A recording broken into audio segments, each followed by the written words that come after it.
Today on All Things 80s, we've got Iron Maiden action figures.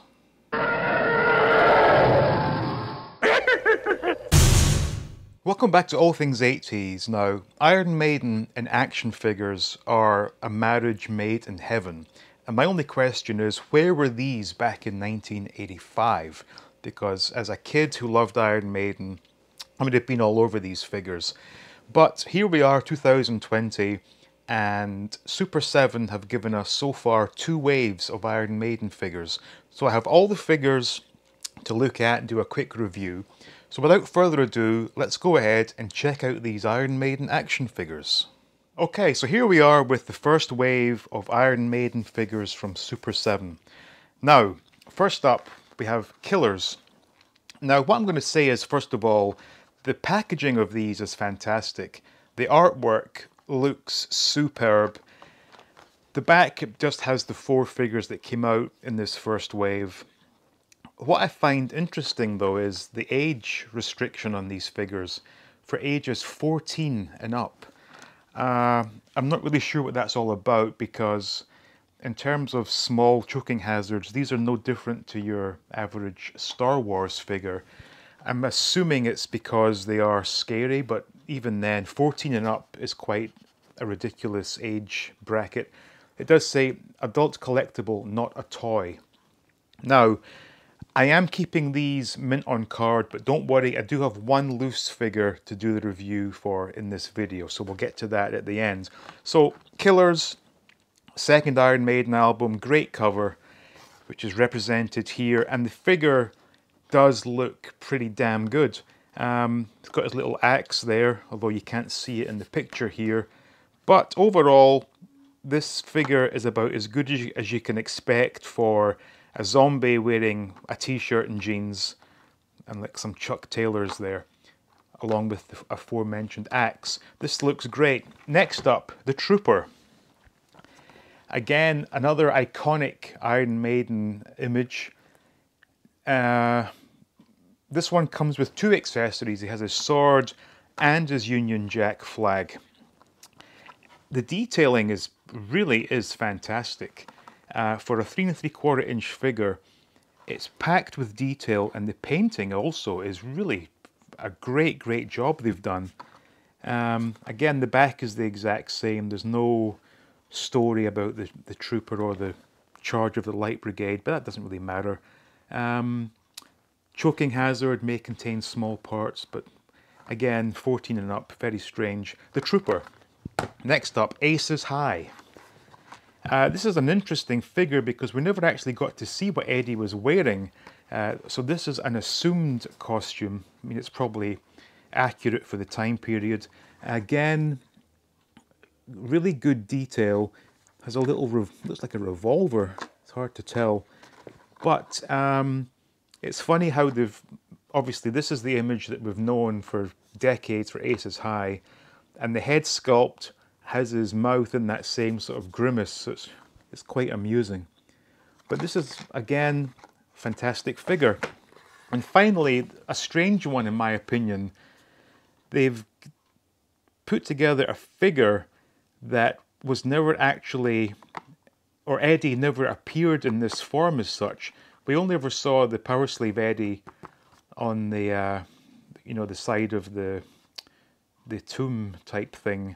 So they've again made an assumption that he would look like this, and obviously if you were to look at his history books, you would see that this is kind of what the pharaohs wore. It's my least favourite of the first wave. Again, a couple of accessories here, but for me it's just the artwork is fantastic. It's like having a mini album in your hand, complete with an accompanying action figure, which is just fantastic. So this was wave 1.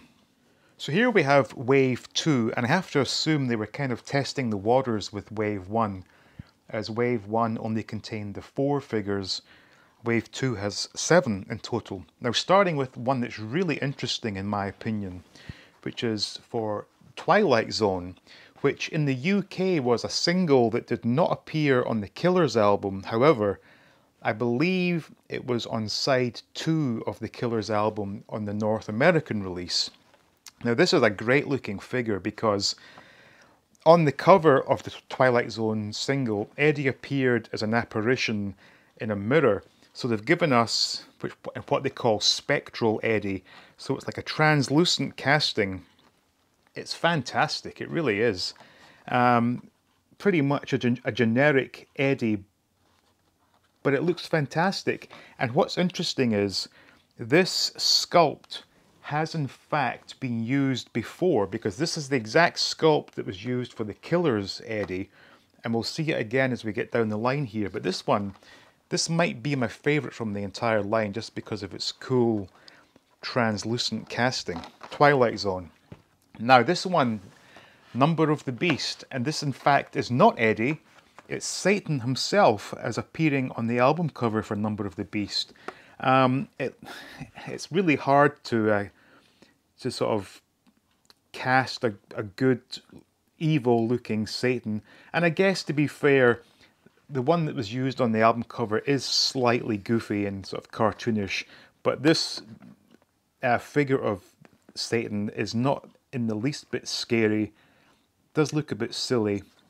Comes with his trident. I'm not entirely sure how these wings are attached. It looks like they could be popped off. I don't know for sure, but it's all right, I guess. Next up, Peace of Mind, and this they call Asylum Eddie. Now, this one, I'm wondering how well it will stand up, because I don't know if you can see this, but the legs have been sculpted at such an angle, although he does have sort of, his feet do look quite flat, so I imagine it would be okay. There are in fact peg holes on all of these figures for using with action figure stands. This one looks pretty cool actually. Obviously no accessories because, you know, he was in the loony ward at the time in his padded cell. But, you know, they've even got the trickle of blood from his lobotomy that comes down his nose. They've even managed to get that painted on. Really, really impressed with the painting of these figures. So this was Peace of Mind. Now, Flight of Icarus. Now, before I go on to the figure, just to mention that this casting of Eddie is the exact same casting that was used on the Twilight Zone Eddie, along with the one on Killers. But this time, he's in his yellow shirt, blue jeans, with his wings and his flamethrower. It looks pretty good. It's about as good as you can expect. Interesting that, well, I was going to say interesting. Actually, it's not interesting. I know why. Because they used the same casting for this Twilight Zone and Killers, they didn't opt to do this mouth sculpt. But that's all right, I guess. So, Flight of Icarus. Now, Returning from the Dead, Live After Death. It's pretty good. The mouth really isn't too accurate, but that's all right. Interesting that they were able to do the trickle of blood on the Peace of Mind figure, but they haven't brought that over to Live After Death, but whatever. Again, has his little, his chains that he broke as he was rising from the dead. Obviously no further accessories, but that's all right. Live After Death. Now, two really cool ones. Somewhere in Time, which is often regarded as one of the best Iron Maiden album covers ever, and it's hard to argue with that. And in this case, the Cyborg Eddie looks absolutely fantastic. Really, really good job on this one. And again, the detailing is really, really good. In a way, this, I was going to say it puts Kenner to shame, but to be fair, Kenner were produced, you know, 4 decades ago. This is modern stuff, but absolutely no fault at all with the paint application. This one comes with 2 laser pistols, but beautiful figure.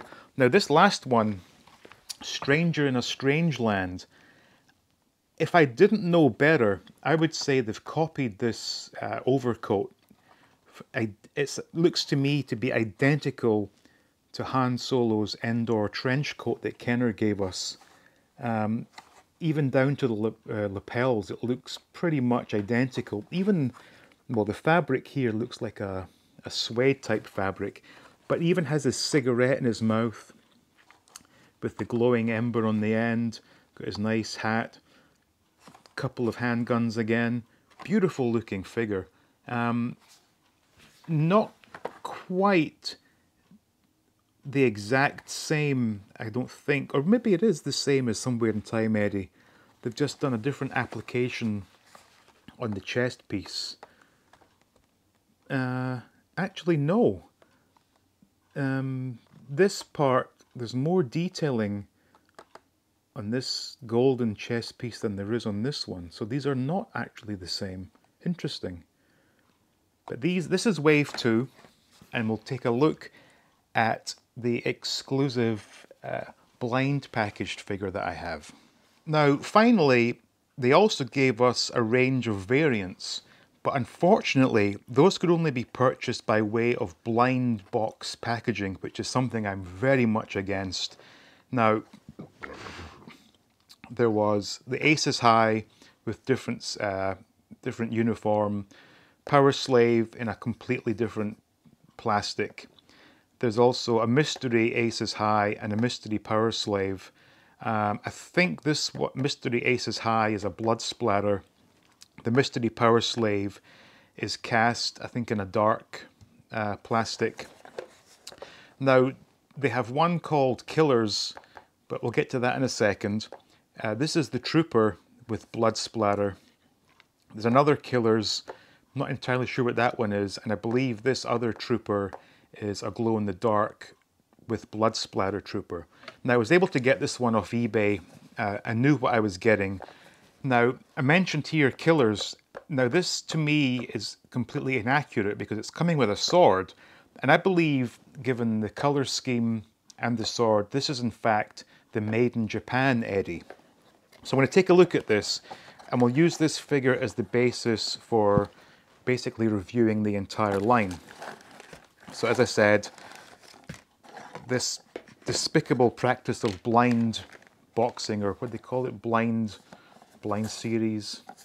So in other words, you're paying your money and you say you wanted all of these, you may have to buy an entire case just to guarantee yourself getting these, because the Aces High variant, 2 per case, 2 per case on this, 1 per case on those mystery ones, and again two of this one, 2 of this one, 1 and 1. So I guess if you wanted all the variants, you'd have to buy the case, but if you only wanted one particular figure, you could end up spending a lot of money to get the one you want, so that's not cool.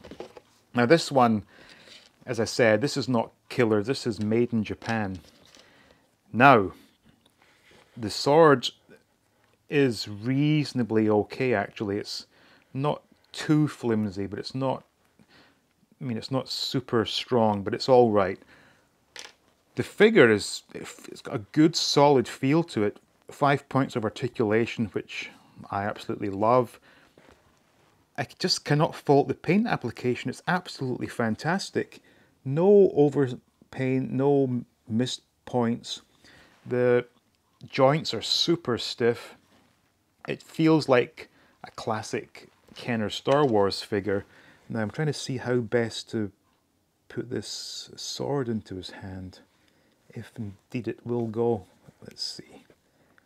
Maybe try, I guess this side's got a bit more space, but there we go. Is that going in? Yeah, not bad. So there's Made in Japan Eddie. I think this looks really, really good. And as I said, this mold has been used 3 other times. So Killers, Twilight Zone, and Flight of Icarus all used this exact same molding of Eddie. But that's all right, because it's a really well-made, well-sculpted figure. So this, assuming they're all of the same, quality as this figure, I can say the line is absolutely fantastic, with one caveat, and that is pricing. Given that these are basically the same as Hasbro's Retro Collection, which retail for about $10, these Iron Maiden figures were retailing for $18, and that is just a bit too pricey, if I'm being honest. No more than $12, I think, should be justifiable for these figures. Although I'm not really all that familiar with Super 7, so I'm assuming they don't have the same resources as Hasbro would, so maybe their cost of production is higher. I don't really know, but all I will say is these are extremely well made, they look really good, and what's not to like? We've got Iron Maiden and we've got action figures. So those were the Super 7 Iron Maiden action figures. So what do you think? If you're a fan of Iron Maiden and a fan of action figures, you surely have to go ahead and at least get one of these because they are pretty cool.